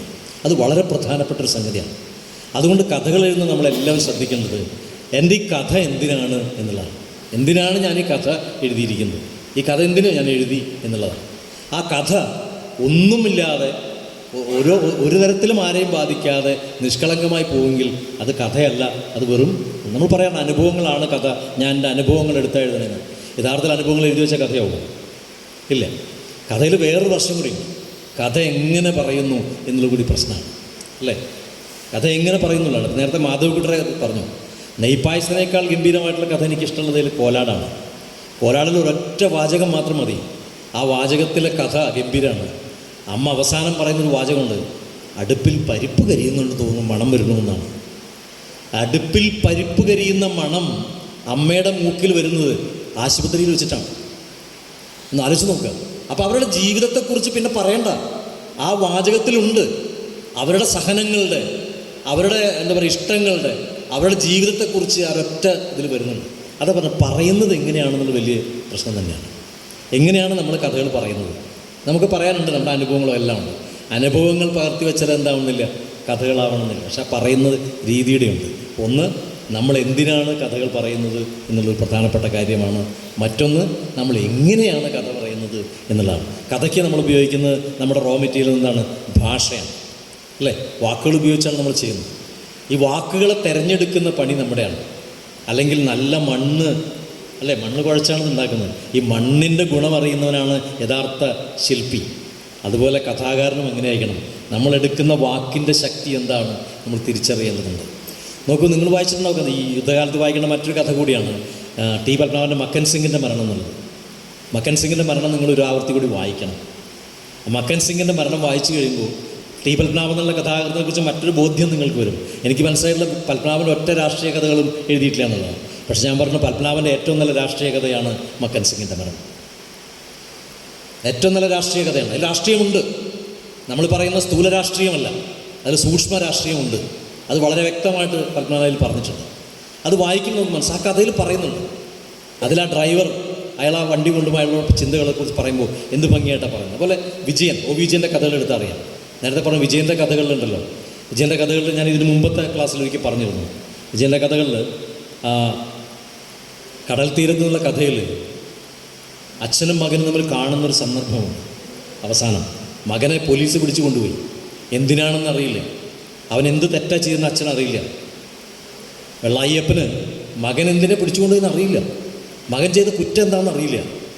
അയാൾ രാവിലെ പുറപ്പെടുകയാണ്, മകൻ കണ്ണൂർ ജയിലിലാണ്. അയാൾ പുറപ്പെടുമ്പോൾ ഭാര്യ പൊതിച്ചോറ് കൊടുത്തയക്കുന്നുണ്ട്. പൊതിച്ചോറ് കൊടുത്തയക്കുന്ന ആ പൊതിച്ചോറും കെട്ടി അയാൾ നടന്നു പോകുമ്പോൾ വഴിയിൽ നീലി കടന്നു വരുന്നുണ്ട്. അലക്കുകാരി നീലിയാണ് വരുന്നുണ്ട്, വസ്ത്രങ്ങളൊക്കെ അലക്കിയിരുന്ന നീലി വരുന്നു. നീലിക്കോട് പലതും ചോദിക്കുന്നുണ്ട്, പക്ഷേ ഒന്നും പറയാൻ കഴിയുന്നില്ല. അത് കഴിഞ്ഞു പല ആളുകളും ഇങ്ങനെ കടന്നു വരുന്നുണ്ട്. അവസാനം മകൻ്റെ അടുത്ത് ചെല്ലുന്നൊരു രംഗമുണ്ട്. മകൻ്റെ അടുത്ത് ചെന്ന് ചോദിക്കുകയാണുണ്ട്. അയാൾ ചോദിക്കാൻ കരുതി വെച്ചൊരു, എന്തിനാ മോനെ നിന്നെ പിടിച്ചത്, എന്തിനാ മകൻ നിന്നെ അവർ അറസ്റ്റ് ചെയ്ത്, നീ വല്ല കുറ്റം. മകൻ അച്ഛനോട് പറയുന്നുണ്ട്, അച്ഛാ ഞാൻ ഒരു കുറ്റവും ചെയ്തിട്ടില്ല, പക്ഷേ അവർ വെറുതെ. അങ്ങനെയൊന്നുമല്ല, ഒരൊറ്റ വിളി മാത്രമേ ഉള്ളൂ. എന്താണ്? അച്ഛ, മക. അതിനുള്ളിൽ അനാദിയായിട്ടുള്ള വിനിമയങ്ങൾ. പിന്നെ അതിനിടയിൽ അവർ പറയാനുള്ളതെല്ലാം ആ വാക്കുകളിൽ ആവാഹിച്ചെടുക്കുകയാണ്. നോക്കൂ, എത്ര ദയനീയ ആ രംഗം. അത് വായിച്ചു കഴിയുമ്പോൾ നമ്മുടെ ഉള്ളിലും തറച്ചിക്കും. അച്ഛനും മകനും കാണുന്നൊരു സന്ദർഭത്തിൽ ചോദിക്കാൻ കരുതി വെച്ച വാക്കുകളൊക്കെ അപ്രസക്തമാവുകയും അതിന് പകരമായിട്ട് ആ സമയത്തിനൊരു വികാരത്തെ നമ്മുടെ ഉള്ളിലേക്ക് സന്നിവേശിപ്പിക്കാൻ എഴുത്തുകാരന് കഴിയുന്നു എന്നുള്ളതാണ്. അപ്പോൾ വാക്ക് എവിടെ ഉപയോഗിക്കണം, ഏത് വാക്കുകൾ അവിടെ വേണമെങ്കിൽ ഇപ്പോൾ എഴുതി ചേർക്കാം, ഒരുപാട് ചേർക്കാം. മകൻ അച്ഛനെ കണ്ടുപിടിക്കുന്നത്, നീ തെറ്റ് ചെയ്തോന്ന് ചോദിക്കാം, നീ എന്ത് തെറ്റാ ചെയ്തതെന്ന് ചോദിക്കാം. മകൻ അച്ഛനെ തിരിച്ച് പറ, അച്ഛാ കണ്ടില്ലേ എന്നെ ഇവർ വെറുതെ പിടിച്ചിട്ടിരിക്കുന്നു, എന്നെ എങ്ങനെയെങ്കിലും ഇവിടുന്ന് കൊണ്ടുപോകണേ എന്നൊക്കെ പറയാം. പക്ഷേ അതിന് പകരം സംഭവിക്കുന്ന ഈ ഒരു വല്ലാത്തൊരവസ്ഥയിലേക്ക് നമ്മൾ എത്തിക്കുന്ന ഇത്. അപ്പോൾ നമ്മൾ എങ്ങനെയാണ് ഇതിനെ തിരഞ്ഞെടുക്കുന്നതെന്ന് വളരെ പ്രധാനപ്പെട്ട ഒരു കാര്യമാണ്. അത് വളരെ പ്രാധാന്യമാണ് ഈ കാര്യത്തിൽ. എന്താ വെച്ചാൽ ഈ കാലത്ത് നമ്മൾ ഉപയോഗിച്ച പഴയ വാക്കുകൾ പലതും അപ്രസക്തമാകുന്നൊരു കാലത്ത് കൂടി നമ്മൾ ജീവിക്കുന്നത്. അതും കൂടി തിരിച്ചറിയേണ്ടതുണ്ട്. പല വാക്കുകളും അപ്രസക്തമായി പോകണം, നമുക്ക് ഉപയോഗിക്കാൻ കഴിയാത്ത വാക്കുകളുണ്ട്. പലതും ഇപ്പോൾ ഉപയോഗിച്ചാൽ എന്തായി പോകും, പൊളിറ്റിക്കലി ഇൻകറക്റ്റ് ആവാതൊന്ന്. അതിനേക്കാൾ പ്രധാനം ആ വാക്കുകൾക്ക് തേയ്മാനം വന്നു പോയിരിക്കുന്നു, മൂർച്ച നഷ്ടപ്പെട്ടിരിക്കുന്നു. അങ്ങനെ മൂർച്ച നഷ്ടപ്പെട്ട വാക്കുകൾ നമുക്ക് പലതുണ്ട്. ഇപ്പം നമുക്ക് പുതിയ പദങ്ങൾ എടുക്കേണ്ടി. നമ്മുടെ കുട്ടികളിപ്പോൾ അങ്ങനെ ചെയ്യുന്നത്. പുതിയ കഥ എഴുത്തുകാരുടെ ഏറ്റവും വലിയൊരു പ്രത്യേകത എന്ന് പറഞ്ഞാൽ അവർ പുതിയ വാക്കുകളെ, പദങ്ങളെ ജീവിതത്തിൽ നിന്ന് കണ്ടെടുക്കുന്നു എന്നുള്ളതാണ്. ഇത് വളരെ പ്രധാനവുമാണ്. അതായത് നമ്മൾ ഉപയോഗിച്ചിരുന്ന ഭാഷയെ പുതുക്കി പണിയുന്നൊരു പ്രക്രിയ കൂടി കഥ എഴുതുമ്പോൾ നമ്മൾ ചെയ്യുന്നുണ്ട്. അപ്പം അങ്ങനെ പുതുക്കി പണിയുക എന്നുള്ളത് വളരെ പ്രധാനപ്പെട്ട ഒരു കാര്യമാണ്. അപ്പം ഞാൻ നേരത്തെ പറഞ്ഞ ഒന്ന്, ആദ്യം നമ്മൾ എന്തിനെഴുതുന്നു എന്നുള്ള പ്രശ്നമാണ്. മറ്റൊന്ന്, നമ്മൾ എങ്ങനെ എഴുതുന്നു വെച്ചാൽ ഏത് ഭാഷ ഉപയോഗിച്ച് എഴുതുന്നു എന്നുള്ളതൊരു പ്രശ്നമാണ്. പിന്നെ മറ്റൊന്ന്, ആരോടാണ് നമ്മൾ കഥ എഴുതുക എന്ന് പറഞ്ഞാൽ കഥ പറയുകയാണ്, ആരോടാണ് നമ്മളിത് പറയുന്നത് എന്നുള്ളൊരു പ്രശ്നമാണ്. ആരോടാണ് ഈ കഥ പറയുന്നത് എന്നുള്ളത് അറിയണം. ആരോടാണ് കഥ പറയുന്നത്? ആരാ നമ്മൾ മുമ്പിലിരിക്കുന്ന ആരാ കഥ കേൾക്കാനായിട്ട്? വായനക്കാരനാണ്. വായനക്കാരായ സമൂഹമില്ലെങ്കിൽ എഴുത്തുകാരൻ എന്ന് പറയുന്നത് അപ്രസക്തമാണ്. വായനക്കാരെന്നുള്ള സമൂഹമുണ്ട്. അങ്ങനെ സഹൃദയ സദസ്സുള്ളത് കൊണ്ടാണ് എഴുത്തുകാരൻ തന്നെ ജന്മം എടുക്കുന്നത്. അല്ല, എഴുത്തുകാരൻ എഴുതി വയ്ക്കുന്ന കൊണ്ട് മാത്രം കവിതയാവുന്നത്. അത് മറ്റൊരു മനസ്സിൽ പോയിട്ട് ഏതാണ്ട് സിനിമ പോലെയാണ്. സിനിമ നമ്മളെടുത്ത് പ്രിൻ്റ് എടുത്ത് വെച്ചുകൊണ്ട് കാര്യമില്ല. എന്ത് വേണം, അത് സ്ക്രീനിലേക്ക് വരണം. ആ സ്ക്രീന് ഈ സഹൃദയൻ്റെ മനസ്സാകുന്ന സ്ക്രീനിൽ പതിയുമ്പോൾ മാത്രമാണ് എന്തായിട്ട് മാറുന്നത്, സിനിമ ചലച്ചിത്രമായിട്ട് മാറുന്നത് നമ്മൾ ആസ്വദിക്കുകയും ചെയ്യുന്നു. അതുകൊണ്ട് സഹൃദയനോടാണ് നമ്മൾ സംസാരിക്കുന്നത്, അല്ലെങ്കിൽ വായനക്കാരനോടാണ്. വായനക്കാരനാണ് കഥയാണോ അത് വെറും എന്താ പറയുക ഒരു കഥയില്ലായ്മയാണോ എന്ന് തീരുമാനിക്കണം. കഥയുള്ളതാണോ കഥയില്ലാത്തതാണോ, അല്ലെങ്കിൽ വെറും എഴുത്താണോ, അല്ലെങ്കിൽ റിപ്പോർട്ടിംഗ് ആണോ, അങ്ങനെ എന്ത് വേണേൽ പറയാം. അങ്ങനെയാണോ തീരുമാനിക്കുന്ന ആരാണ്? വായനക്കാരനാണ്. അപ്പോൾ വായനക്കാരനോടാണ് നമ്മൾ സംവദിക്കുന്നതിനുള്ള തോന്നലും വേണം. ഈ കഥ എഴുതുമ്പോൾ ഈ 3 കാര്യങ്ങൾ നിങ്ങളുടെ മനസ്സിലുണ്ടാവണം എന്നാണ് ആമുഖമായിട്ട് എനിക്ക് പറയാനുള്ളത്. അത് പറയാൻ വേണ്ടി കൂടിയാണ് ഞാൻ വന്നത്. മാത്രമല്ല ഈ ഒരു കാലത്ത് ഏറ്റവും കൂടുതൽ കഥയ്ക്ക് ഏറെ സാധ്യതയുള്ളൊരു കാലമാണ്. കൂടുതൽ കഥകൾ ഉണ്ടാകുന്നത് നിങ്ങൾ വായിക്കാം. നമ്മുടെ മറ്റേ പ്രിൻ്റ് മീഡിയയിൽ തന്നെ ഒരു കാലത്ത് എനിക്ക് ഓർമ്മയുണ്ട്, മാതൃഭൂമി എന്ന് പറയുന്ന മലയാളത്തിലെ വിഖ്യാതമായിട്ടുള്ള ആഴ്ചപ്പതിപ്പ് ഒരു കഥ പോലും ഇല്ലാതെ ഇറങ്ങിയ കാലങ്ങളുണ്ടായിരുന്നു. ഒരു കഥ ഉണ്ടാവാറില്ല. അങ്ങനത്തെ ഒരു കാലം. ഇപ്പം അതല്ല. ഇപ്പം എന്താണ്? കഥകളുടെ എണ്ണം വർദ്ധിച്ചിരിക്കുന്നു, നോവലുകളുടെ എണ്ണം കൂടിയിരിക്കുന്നു, ആളുകൾ എഴുതാൻ തുടങ്ങുന്നു, ഫിക്ഷൻ ധാരാളമായിട്ട് എഴുതുന്നു. ഇങ്ങനെ എഴുതാൻ കഴിയുന്നൊരു കാലത്ത് നമ്മൾ ജീവിക്കുന്നു. അതുകൊണ്ട് ഈ ഒരു കാലത്ത് എഴുതുന്ന എഴുത്തുകാരൻ വെല്ലുവിളികളേറെ നേരിടുന്നുണ്ട്. കാരണം എന്താണ്? നമുക്ക് ഇന്ന് നിലനിൽക്കുന്ന എഴുതുന്നതിൽ ഏറ്റവും കൂടുതൽ ശ്രദ്ധ ഞാൻ എഴുതുന്ന കഥയ്ക്ക് കിട്ടണമെങ്കിൽ ഏറ്റവും കൂടുതൽ വായനക്കാരുണ്ടാവണം എന്നുള്ള ഏത് എഴുത്തുകാരൻ്റെ ആഗ്രഹമാണ്. ആ എഴുത്തുകാരൻ അങ്ങനെ വായനക്കാരൻ ഉണ്ടാവണം നിങ്ങൾ ആഗ്രഹിക്കുന്നുണ്ടെങ്കിൽ എന്ത് വേണം? നമ്മളതിനനുസരിച്ച് നമ്മളെ പുതുക്കി പണിതുകൊണ്ടിരിക്കണം. നമ്മളെ തന്നെ നമ്മൾ പുതുക്കി പണിതുകൊണ്ടിരിക്കണം. നമ്മളെ നിരന്തരം പുതുക്കണം. നിരന്തരം പുതുക്കാതെ നമുക്ക് കഥാലോകത്ത് പിടിച്ചു നിൽക്കാൻ കഴിയില്ല. അതുകൊണ്ട് കഥ ധാരാളമായിട്ട് എഴുതുക എന്നുള്ളതാണ്. ഇനി ബാക്കി ഞാൻ അധികം സംസാരിക്കാൻ എനിക്കറിയാം, കൂടുതൽ സമയം ഞാൻ എടുത്തോന്ന് എനിക്ക് സംശയം. നിങ്ങളുടെ രാവിലെ തന്നെ രാവണേട്ടൻ പറഞ്ഞു. അതുകൊണ്ട് സംസാരത്തിനേക്കാൾ പ്രധാനം നമുക്ക് എന്തെങ്കിലും ഇൻട്രാക്ഷൻസ് നടത്താമെന്നാണ് ഞാൻ വിചാരിക്കുന്നത്. ഞാൻ ചെറിയൊരു കഥ അങ്ങനെ പറഞ്ഞെന്ന് മാത്രമേ ഉള്ളൂ. സാധാരണഗതിയിൽ നമ്മൾ ശ്രദ്ധിക്കേണ്ട 3 കാര്യങ്ങൾ ഞാൻ പറഞ്ഞു. ഒന്ന്, കഥ എന്തിനാണ് കഥ, കഥയ്ക്ക് എന്തെങ്കിലും കഥയുണ്ടോ. മറ്റൊന്ന്, എങ്ങനെയാണ് നമ്മൾ എഴുതുന്നത്, എന്തുപയോഗിച്ച റോ മെറ്റീരിയൽ എന്താണ്. അതിപ്പോൾ പറയും സാധാരണ ഇതിൽ നമ്മുടെ ജീവിതമാണ്, അനുഭവമാണെന്നൊക്കെ പറഞ്ഞാലും ഭാഷ തന്നെയാണ് നമ്മളതിന് ഉപയോഗിക്കുന്നത്. ആ ഭാഷ ഏത് തിരഞ്ഞെടുക്കുന്നു എന്നുള്ളത്, ആ മണ്ണിൻ്റെ ഉറപ്പ് അല്ലെങ്കിൽ മണ്ണിൻ്റെ ഗുണം എന്താണ് എന്നുള്ളത് അറിയുന്നൊരു കുശവനായി നിങ്ങൾ മാറണം എന്നുള്ളതാണ്. അങ്ങനെയുള്ളത് മാത്രമേ ആ മണ്ണിന് നല്ല നിങ്ങൾ ആ ശില്പത്തിന് നല്ല ബലമുണ്ടാവുള്ളൂ. അപ്പോൾ കഥയുടെ ശില്പം പ്രധാനമാണ്. ഒരുപക്ഷെ കവിതയേക്കാൾ ഈ കാലത്ത് ശ്രദ്ധിക്കപ്പെടുന്നത് കഥയുടെ ശില്പം കൂടിയാണ് എന്നുള്ളതാണ്. കഥയുടെ ശില്പം വളരെ പ്രധാനമാണ് ഈ കാലത്ത്. കാരണം പല തരത്തിലുള്ള എഴുത്തുകൾ വരുന്നുണ്ട്. നമുക്കറിയാലോ, ഇപ്പോൾ നമ്മുടെ സോഷ്യൽ മീഡിയയെക്കുറിച്ച് പറഞ്ഞു. സോഷ്യൽ മീഡിയയിലെ കഥകൾ പലതും പല തരത്തിലുള്ള കഥകൾ വരുന്നുണ്ട്. ഒരുപക്ഷെ നമുക്ക് സങ്കല്പിക്കാൻ കഴിയാത്ത രീതിയിലുള്ള എഴുത്തുകൾ വരുന്നൊരു കാലത്താണ് നമ്മൾ ജീവിക്കുന്നത്. അതുകൊണ്ട് കഥയുടെ ശില്പം വളരെ പ്രധാനമാണ്, കഥയുടെ ഭാഷ പ്രധാനമാണ്. പിന്നെ നമ്മൾ ആരോട് പറയുന്നു എന്നുള്ളതും നമ്മൾ എഴുത്തുകാരൻ അറിഞ്ഞിരിക്കേണ്ടത് ഒന്നാണ് എന്ന് പറഞ്ഞുകൊണ്ട് ഞാൻ എൻ്റെ ഈ കഥയെക്കുറിച്ച് കഥയോരത്താണ് നിൽക്കുന്നത്. കഥയുടെ ഉള്ളിലല്ല കേട്ടോ, ഞാൻ കഥയുടെ ഓരത്ത് നിൽക്കുകയാണ് ഞാൻ. ഇത്രയായിട്ടുള്ളൂ. അപ്പോൾ കഥയുടെ ഓരത്ത് നിൽക്കുന്ന ഒരാളെന്നുള്ള എനിക്ക് പറയാനുള്ളത്. അതുകൊണ്ട് കഥയോരത്ത് നിൽക്കുന്ന നിങ്ങളെല്ലാവരും, അല്ലെങ്കിൽ നമുക്ക് ഒരുമിച്ച് ചേർന്ന് ഒരു കഥയുടെ ഒരു പുതിയ ലോകം ഉണ്ടാക്കാൻ കഴിയണം. പുതിയ എഴുത്തിലേക്ക് വരണമെന്ന് ആശംസിച്ചുകൊണ്ട് എൻ്റെ വാക്കുകൾ ചുരുക്കുന്നു. നിങ്ങൾക്കെല്ലാവർക്കും എൻ്റെ നന്ദി.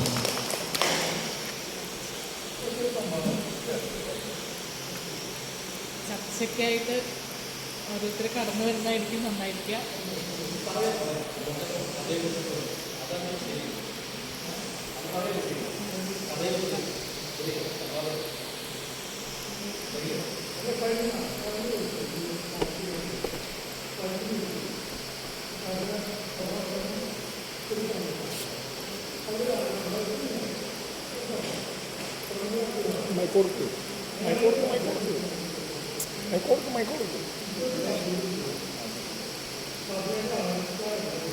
അത് വർക്കില്ല.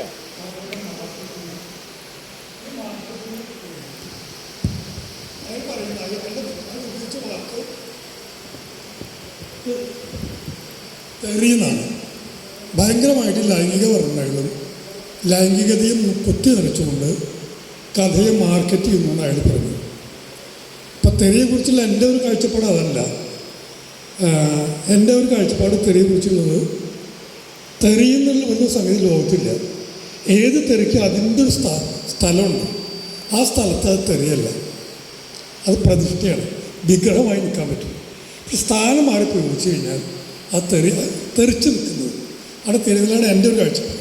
ഇപ്പം ഇവിടെ പറയുന്ന ഒരു വാക്ക് ചിലപ്പോൾ തെറിയായിരിക്കാം. ആ വാക്ക് ചിലപ്പോൾ എൻ്റെ അടുക്കളയിൽ വീട്ടിലകത്ത് ചിലപ്പോൾ ആ വാക്ക് പറഞ്ഞാൽ അവർക്ക് ശരിയാണ്, ആ വാക്കിൻ്റെ ഇടം ചിലപ്പോൾ അവിടെയായിട്ട് മാറിയെന്ന് വരാം. വാക്കായാലും അത്തരത്തിലുള്ള ആവിഷ്കാരങ്ങൾ.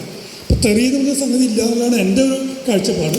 പക്ഷേ അദ്ദേഹം പറഞ്ഞത് തെറി ഉണ്ട് എന്നുള്ളതാണ്. ഒന്നത്. പിന്നെ സമീപകാലത്ത് എനിക്ക് തോന്നിയൊരു സംഗതി, എല്ലാവരും ഗംഭീരമായിട്ട് കൊണ്ടാടുകയും ഏറ്റവും വലിയ അവാർഡ് കൊടുക്കുകയും ചെയ്ത നോവല് ചിലപ്പോൾ ഞാൻ വായിക്കാറുണ്ടല്ലോ, അങ്ങനെ വായിക്കും. എനിക്ക് സമീപകാലത്ത് മലയാളത്തിൽ വന്ന നോവലുകളൊക്കെ കുറിച്ചും അത് ചില നോവലിനെ കുറിച്ച്, എല്ലാറ്റിനെ കുറിച്ചുമല്ല, അല്ല ഒരു പരാതി വൃഥാസ്ഥൂലതയാണ് എന്ന് പറഞ്ഞു. 450 പേജ് എഴുതുന്നത് ആദ്യം തന്നെ തീരുമാനിച്ചതാണ്.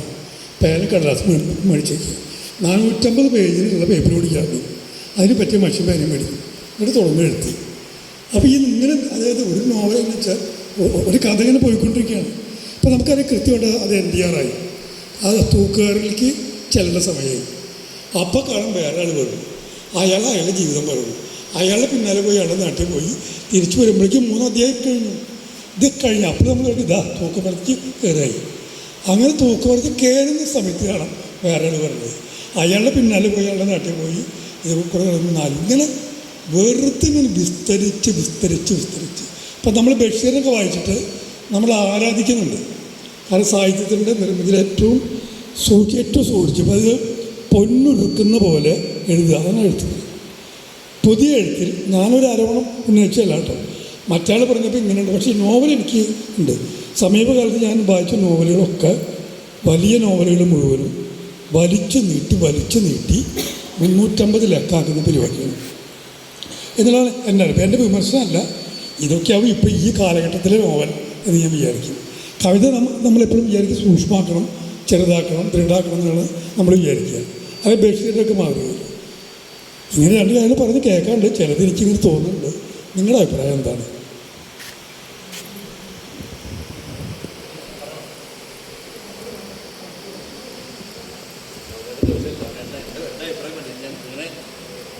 രാവണേൻ്റെ സംശയങ്ങൾക്ക് മറുപടി പറയാനുള്ളൊരു ഇത് എനിക്കുണ്ടോയെന്ന് സംശയമുണ്ടെങ്കിൽ പല ചെറിയ കാര്യങ്ങൾ ഷെയർ ചെയ്യാൻ കഴിയും.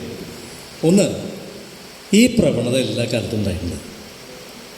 അതായത് ഇപ്പോൾ വരുന്ന നോവലുകൾക്ക് ഈ പറഞ്ഞ തെറി എന്നുള്ള വാക്കിൻ്റെ കാര്യം പറയുന്നത് അത് കാര്യം വെച്ചാൽ മനുഷ്യ ജീവിതത്തെക്കുറിച്ച് പറയുമ്പോൾ ഒന്നും ഒഴിവാക്കാൻ പറ്റില്ല.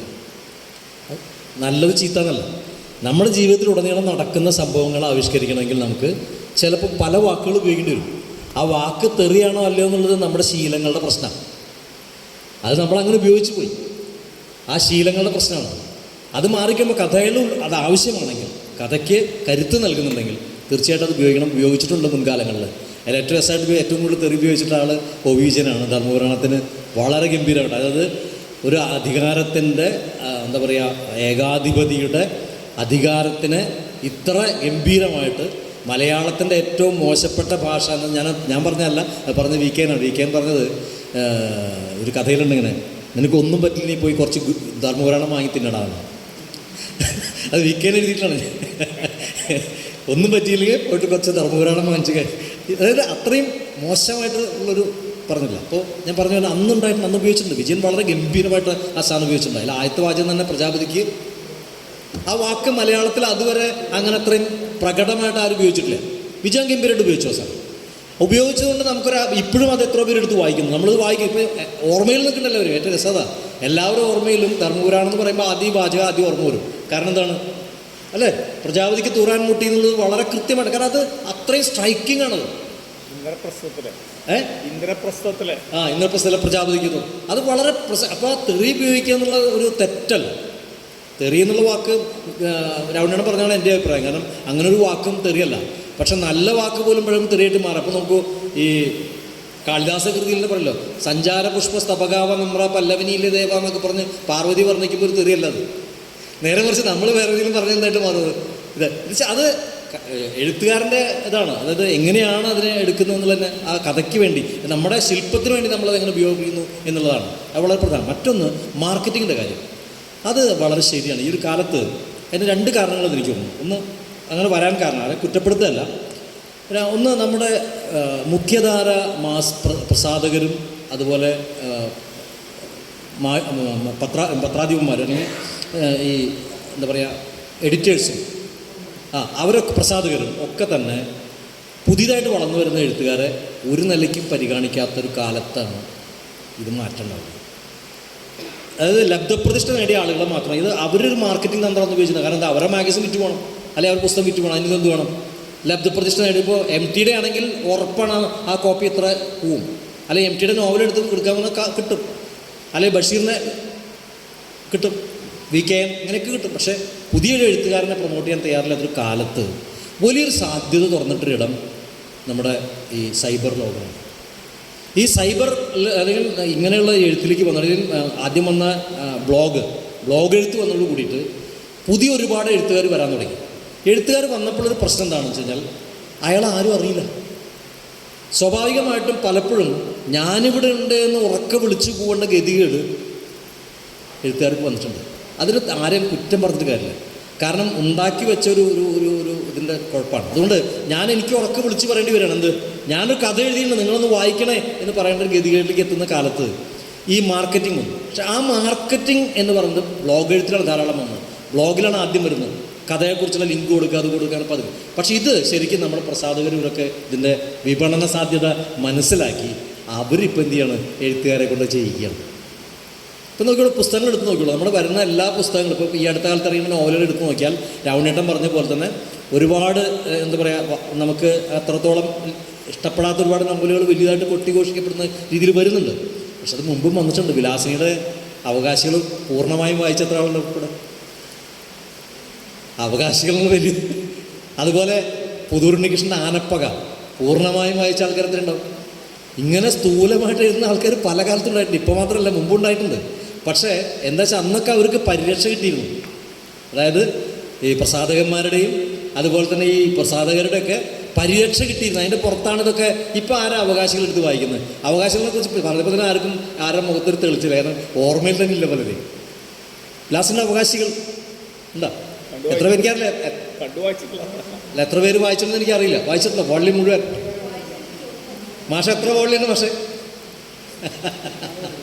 വോള്യൂംസ് ആണത്, വലിയൊരു ഇതാണ്. അപ്പോൾ അതുകൊണ്ട് അതുണ്ടായിട്ടുണ്ട്. ഇപ്പോൾ ഉള്ളൊരു പ്രശ്നം വെച്ചാൽ, ഒന്ന്, എഴുത്തുകാരന് തൻ്റെ വ്യക്തിത്വം ഉറപ്പിക്കേണ്ട ഒരു കാലഘട്ടത്തിൽ നിൽക്കുന്നു. പക്ഷെ അത് ഉപയോഗപ്പെടുത്തിക്കൊണ്ട് പ്രസാധകർ വളരെ കൃത്യമായിട്ട് അത് മാർക്കറ്റ് ചെയ്യുന്നുണ്ട്. അത് മാർക്കറ്റ് ചെയ്യുന്നത് സാഹിത്യേതരമായ ഇത് ഉപയോഗിച്ചാണ്. കാരണം വെച്ചാൽ വലിയൊരു സൂപ്പർ സ്റ്റാർ എൻ്റെ പുസ്തകം വായിക്കുന്നു, അല്ലെങ്കിൽ വേറൊരാൾ എൻ്റെ ഇത് വായിക്കുന്നു എന്നൊക്കെ പറഞ്ഞ് കൊടുക്കുന്നൊരു രീതി അത് വളരെ ആശാസ്യകരമായൊന്നല്ല. കാരണം പുസ്തകത്തിൽ ചട്ടയോ എഴുത്തുകാരനോ അല്ല സംസാരിക്കുന്നത്, എന്താണ്, കഥയാണ് നമ്മൾ സംവദിക്കുന്നത്. ആത്യന്തികമായിട്ട് സംവദിക്കേണ്ടത് കഥ തന്നെയാണ്, സംശയമില്ല. പിന്നെ ഈ സ്ഥൂലത എന്ന് പറയുന്നത് ഒഴിവാക്കേണ്ടതാണ്. അതിപ്പോൾ അടുത്ത കാലത്ത് ഒരാളുടെ കണ്ടതുപോലെ വലിയൊരു വോള്യം ഉണ്ടെന്ന്. പിന്നെ പരാജയപ്പെട്ട നോവൽ ഇപ്പോൾ ബെന്യാമിൻ്റെ തന്നെ തരകൻസ് ഗ്രന്ഥോരി എത്ര പേര് വായിച്ചിട്ടുണ്ടോ? അത് ഈ പറഞ്ഞ പോലെ വന്നൊരു മാർക്കറ്റിംഗ് തന്ത്രത്തിൽ വന്ന സംഗതിയാണ്. വായിച്ചതെന്ന് എനിക്കറിയില്ല എത്ര പേര് വായിച്ചോ തരകൻസ് ഗ്രന്ഥോരി.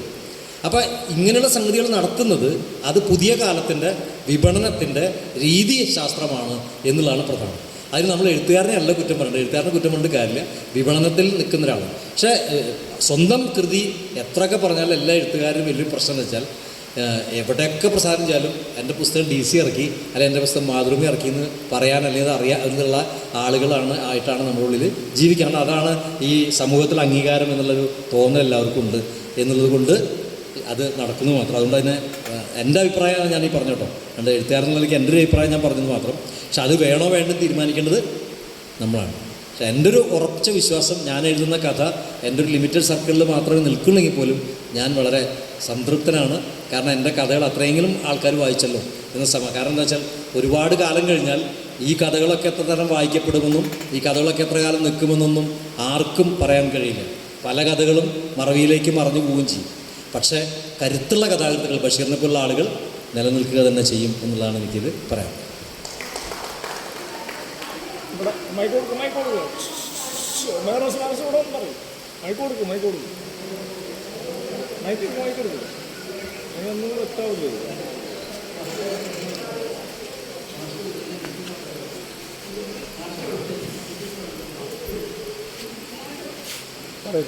ഓൺ ചെയ്യും അതിന് സ്വിച്ച് ഉണ്ടായിരുന്നു.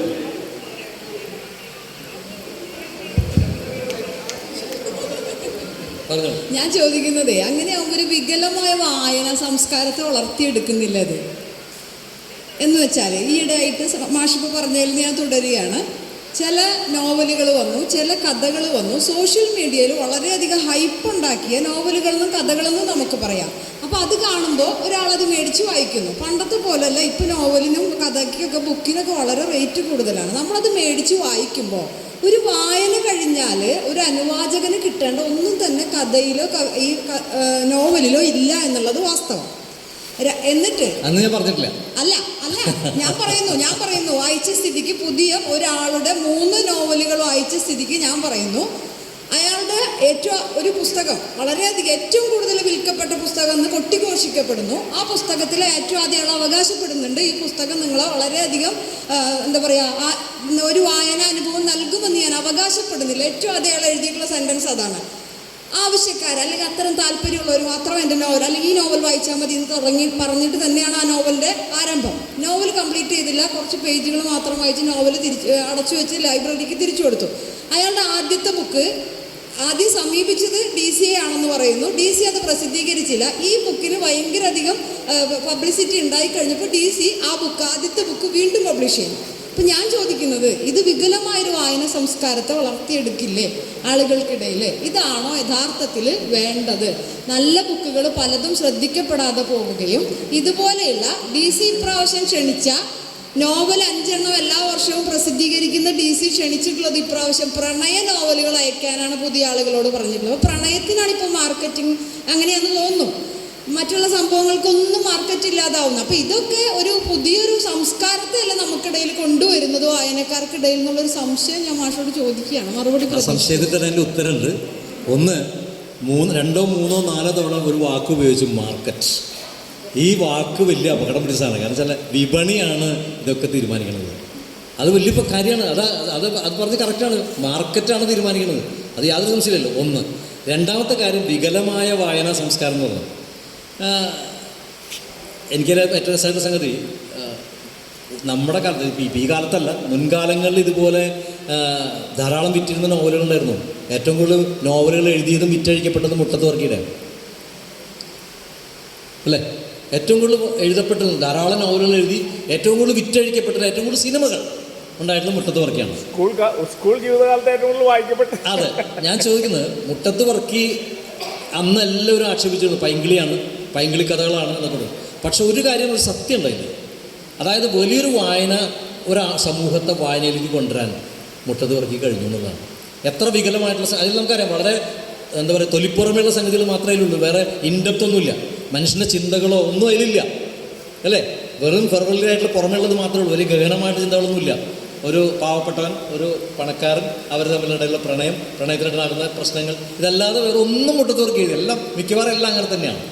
അതൊരു ട്രാജിക് ഉണ്ടാവും. ആ ട്രാജഡിയിൽ നിന്ന് അവർ കരകയറും, പിന്നെ അവർ സുഖമായിട്ട് ജീവിക്കും. ഞാൻ ചോദിക്കണം, എന്നിട്ട് പോലും ആളുകളെ വായനയിൽ പിടിച്ചു നിർത്താൻ മുട്ടത്ത് വർക്ക് കഴിഞ്ഞു. നമ്മളതിനകത്ത് കുറ്റം അങ്ങനെ കാണരുത്. അതുപോലെ എത്ര വികലമായിട്ട് പുസ്തകം വന്നാലും അതിൻ്റെ ഗുണം എന്താ വെച്ചാൽ, അത് ഒരാൾ വായിക്കുന്നുണ്ടെങ്കിൽ ആ വായന എന്ന് പറയുന്ന പ്രക്രിയയെ അയാൾ അത് പരിപോഷിപ്പിക്കും. വികലമാണെന്ന് അയാൾ എന്തെങ്കിലും തിരിച്ചറിയും. ഇപ്പം നമ്മൾ തിരിച്ചറിയുന്ന പോലെ ഈ വായന, എൻ്റെ വായന ഇതല്ല, ഞാനിത് വായിക്കേണ്ടതല്ല എന്ന് വായനക്കാരൻ തിരിച്ചറിയുക തന്നെ ചെയ്യും.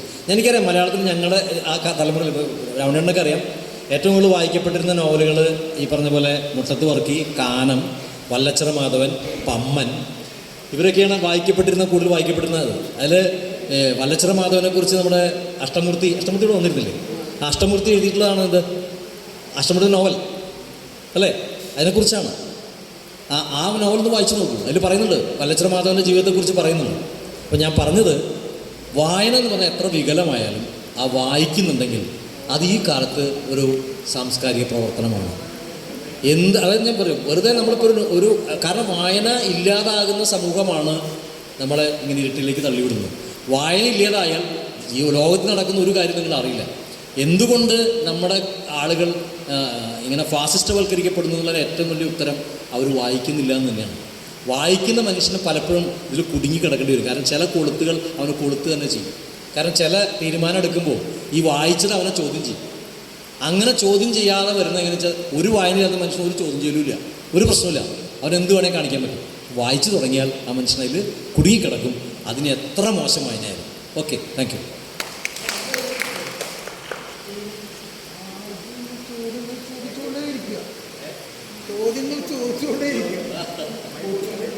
ഇത് ചോദ്യമായിട്ടല്ല എൻ്റെ കമൻറ്റ്.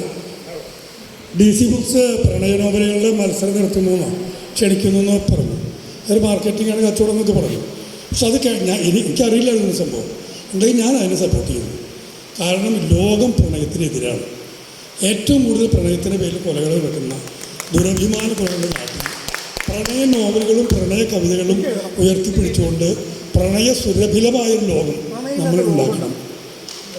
Thank you. ചോദിച്ച ചോദ്യം ഇതാണ്, അതെന്തുകൊണ്ട് അവർ ആ തീം എടുക്കുന്നു എന്നുള്ളത് വളരെ പ്രധാനമാണ്. കാരണം ഈ അടുത്ത കാലത്ത് ഏറ്റവും കൂടുതൽ വിറ്റുപോയത് N. മോഹൻ്റെ നഷ്ടം ഒരിക്കൽ എന്നുള്ള കഥയാണ്. അത് വളരെ അവിചാരിതമായിട്ടാണ് ആ സാധനം ഇതാകുന്നത്. ഇപ്പം എന്താ വെച്ചാൽ അതൊരു ആളുകളുടെ ഉള്ളിൽ കിടക്കുന്നുണ്ട്. ഈ സമയത്ത് മാർക്കറ്റ് ചെയ്യാൻ പറ്റിയ സാധനം. മലയാളത്തിലെ ഏറ്റവും നല്ല പ്രണയകഥകൾ നിങ്ങൾ വായിക്കേണ്ടത് പത്മരാജൻ്റെ ലോലയാണ്. പത്മരാജൻ്റെ ലോല നിങ്ങൾ വായിക്കുക.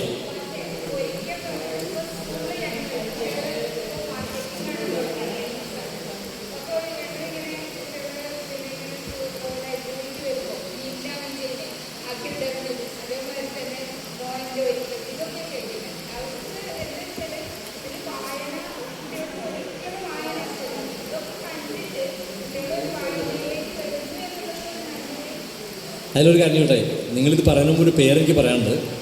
നമ്മളെക്കാൾ ഇതിന് തൊട്ട് മുമ്പ് തലമുറ ഏറ്റവും കൂടുതൽ വായിച്ച പുസ്തകം ചേതൻ ശർമ്മ എന്നുള്ള ആളിനെ പോയാണ്. ഇന്നിപ്പോൾ എത്ര പേര് വായിക്കേണ്ടത്?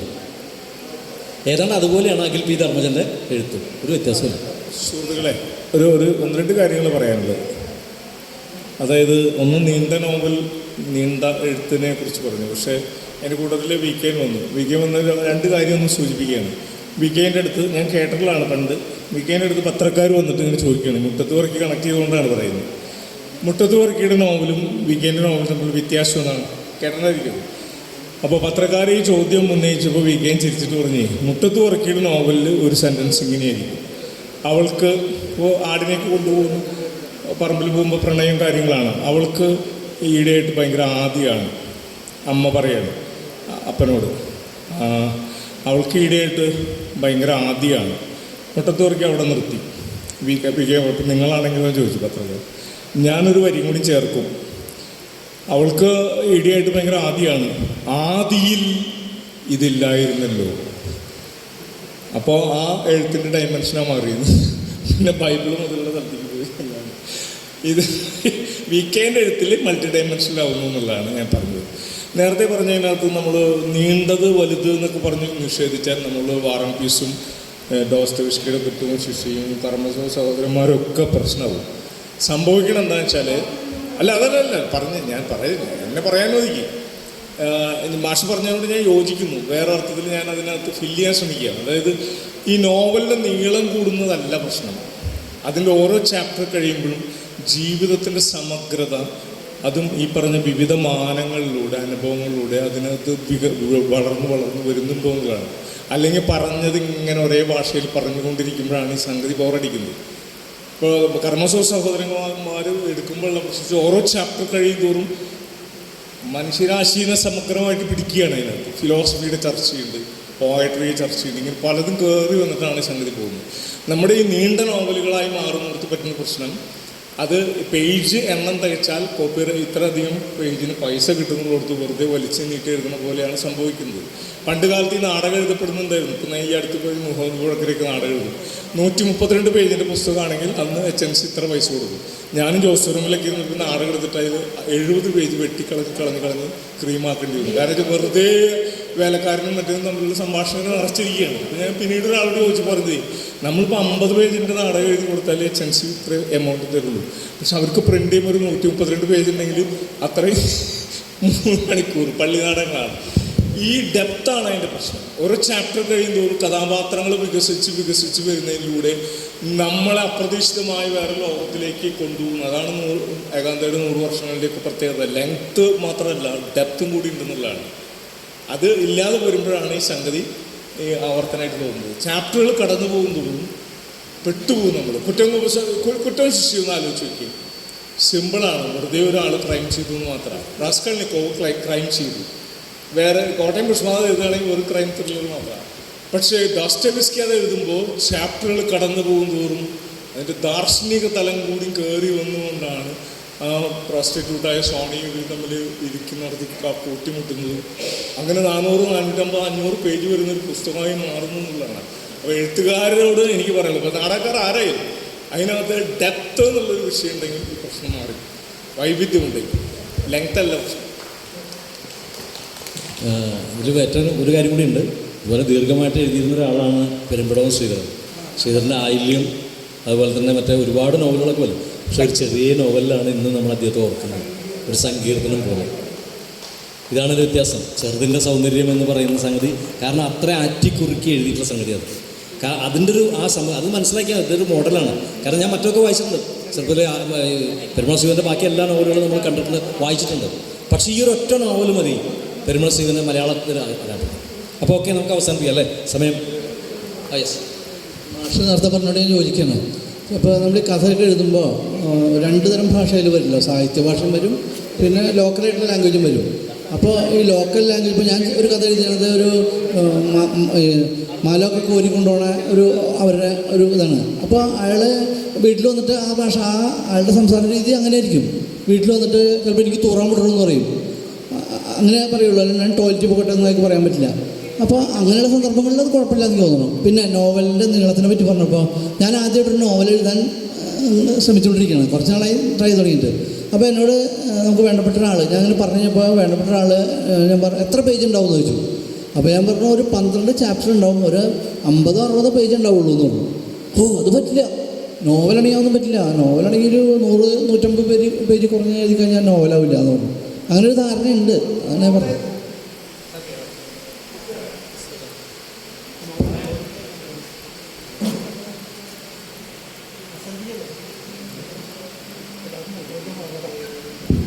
എന്തായാലും നല്ലൊരു ചർച്ച ഇവിടെ രൂപപ്പെട്ടു വന്നു. അടുത്തായിട്ട് നന്ദി പറയാനായിട്ട് ബാബുരാജിനെ ക്ഷണിക്കുകയാണ്.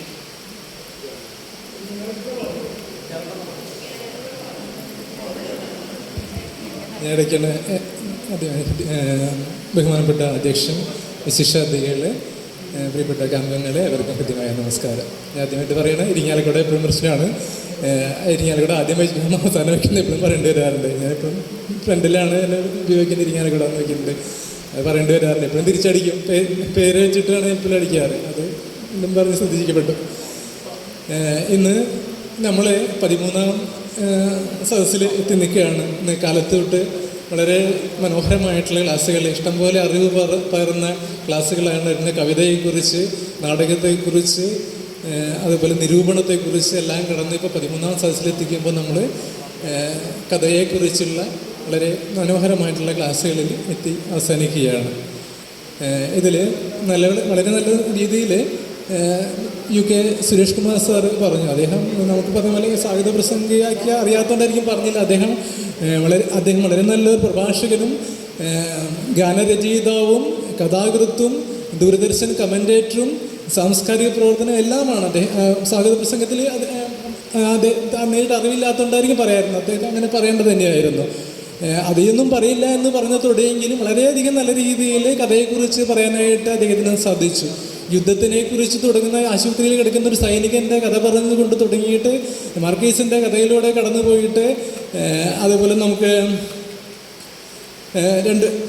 രണ്ട് മൂന്ന് പ്രധാനപ്പെട്ട പോയിന്റുകളിലൂടെയാണ് അദ്ദേഹം ഊന്നിയുന്നത്. ഒന്ന്, കഥയ്ക്കൊരു പർപ്പസ് ഉണ്ടാവണം എന്നുള്ളതും, കഥയിൽ ഉപയോഗിക്കുന്ന വാക്കുകൾ സൂക്ഷിച്ച് ഉപയോഗിക്കണം എന്നുള്ളതും, അതുപോലെ തന്നെ കഥ എന്നത് വായനക്കാരനെ മുന്നിൽ കണ്ടുകൊണ്ടാണ് എഴുതേണ്ടതെന്നുള്ള കാര്യങ്ങളെല്ലാം വിശദമായിട്ട് നമുക്ക് പറഞ്ഞു തന്നു. അതിനു വേണ്ടിയിട്ട് അദ്ദേഹം OBGൻ്റെ കഥകളെ കുറിച്ച് പറഞ്ഞു, ടി പത്മനാഭൻ്റെ കഥകളെ കുറിച്ച് പറഞ്ഞു. അതുപോലെ തന്നെ വളരെ സംക്ഷിപ്തമായ അവസാനം തന്നെ ഈ പറഞ്ഞ തെളിവാക്കളെ കുറിച്ച് പറഞ്ഞപ്പോഴും വളരെ നല്ല ഇടപെടൽ നടത്തുകയും വിലാസിനെക്കുറിച്ചും വലിയ നോവലുകളെക്കുറിച്ചും എല്ലാം പറഞ്ഞ് വളരെ നല്ല രീതിയിൽ നമുക്ക് ഒരു കഥയെക്കുറിച്ച് ഒരു സങ്കല്പം തരാനായിട്ട് അദ്ദേഹത്തിന് സാധിച്ചു. അദ്ദേഹത്തിന് കഥാതൽപ്പത്തിൻ്റെ പരിപാലകനായിരിക്കുന്ന അദ്ദേഹത്തിന് ഹൃദ്യമായിട്ടുള്ള നന്ദി ഈ അവസരത്തിൽ ഞാൻ രേഖപ്പെടുത്തുന്നു. അതോടൊപ്പം തന്നെ K. സുധാകരൻ എന്ന എഴുത്തുകാരൻ, അദ്ദേഹം 2-3 കഥാ സമാഹാരങ്ങൾ പ്രസിദ്ധീകരിച്ചിട്ടുള്ള അദ്ദേഹമാണ്. അദ്ദേഹത്തിൻ്റെ കഥയെക്കുറിച്ച് പറയുകയാണെങ്കിൽ എനിക്ക് ഇഷ്ടപ്പെട്ട ഒരു കഥ ഇപ്പോഴും മനസ്സിൽ തങ്ങിയ ഇച്ചേച്ചി എന്ന് പറയുന്ന ഒരു കഥയുണ്ട്. അതിൽ ഇന്ദിര എന്ന് പറയുന്ന കഥാപാത്രം വളരെ മനസ്സിൽ തട്ടുന്നൊരു കഥാപാത്രം. ജാതി വ്യവസ്ഥയെക്കുറിച്ചൊക്കെയുള്ള ആ സങ്കല്പത്തെക്കുറിച്ചൊക്കെ എടുത്ത് പറയുന്ന കവിത മനസ്സിൽ തട്ടി നിൽക്കുന്ന കഥയെക്കുറിച്ച് പറയുന്നില്ല, എനിക്ക് പറയാൻ അറിയില്ല എന്ന് പറഞ്ഞെങ്കിലും ഈ ടി പത്മനാഭനോ അല്ലെങ്കിൽ എം.ടി. വാസുദേവൻ നായരോ ആണ് വായിക്കുന്നതെങ്കിൽ എങ്ങനെ ഇരിക്കുമെന്ന് ചോദിക്കുന്ന ആ ചോദ്യത്തിലുണ്ട് കഥയെക്കുറിച്ചുള്ള നല്ലൊരു ഇത്. അതുപോലെ തന്നെ മറ്റൊരു പോയിന്റും കൂടി പറഞ്ഞു ഞാൻ അദ്ദേഹത്തിൻ്റെ വാക്കുകൾക്കും ഇവിടെ ഹൃദ്യമായ നന്ദി ഞാൻ രേഖപ്പെടുത്തിക്കൊള്ളുന്നു. നമ്മുടെ ഈ ക്യാമ്പിൻ്റെ ഡയറക്ടറായിട്ടുള്ള രാവണി മാഷ് ഇതിലിടപെട്ടുകൊണ്ട് തെരുവാക്കുകളുടെ ഉപയോഗത്തെക്കുറിച്ചും അല്ലെങ്കിൽ നോവലിൻ്റെ പ്രൊലോങ്ങനേഷനെക്കുറിച്ചും വിപണിയെക്കുറിച്ചും എല്ലാം വളരെ നന്നായിട്ട് ഇതിലിടപെട്ട് സംസാരിക്കേണ്ട അദ്ദേഹത്തിന് അവരുടെയും പേര് ഹൃദ്യമായ നന്ദി അറിയിച്ചുകൊള്ളുന്നു. ഞാൻ വിശേഷതാദികളെ പറഞ്ഞു വന്നതെന്ന് മാത്രമേ ഉള്ളൂ. ഈ യോഗത്തിൽ അധ്യക്ഷ സ്ഥാനം വഹിച്ചുള്ള ജൈന ചക്കാമഠത്തിലാണ് ആധുനിക കഥാലോകത്തെ പ്രവണതകളെ കുറിച്ചൊക്കെ എടുത്ത് പറഞ്ഞ അധ്യക്ഷതയ്ക്ക് ഹൃദ്യമായ നന്ദി രേഖപ്പെടുത്തിക്കൊള്ളുന്നു. ഒപ്പം തന്നെ മറ്റുള്ള എല്ലാ വിശിഷ്ടാതിഥികൾക്കും നന്ദി രേഖപ്പെടുത്തുന്നു. അതോടൊപ്പം തന്നെ ഇവിടെ സ്വാഗതം പറഞ്ഞിട്ടുള്ള സ്വപ്നയ്ക്കും സ്നേഹത്തിൻ്റെ പേരിൽ നന്ദി രേഖപ്പെടുത്തിക്കൊണ്ട് വാക്കുകൾ അവസാനിപ്പിക്കുന്നു.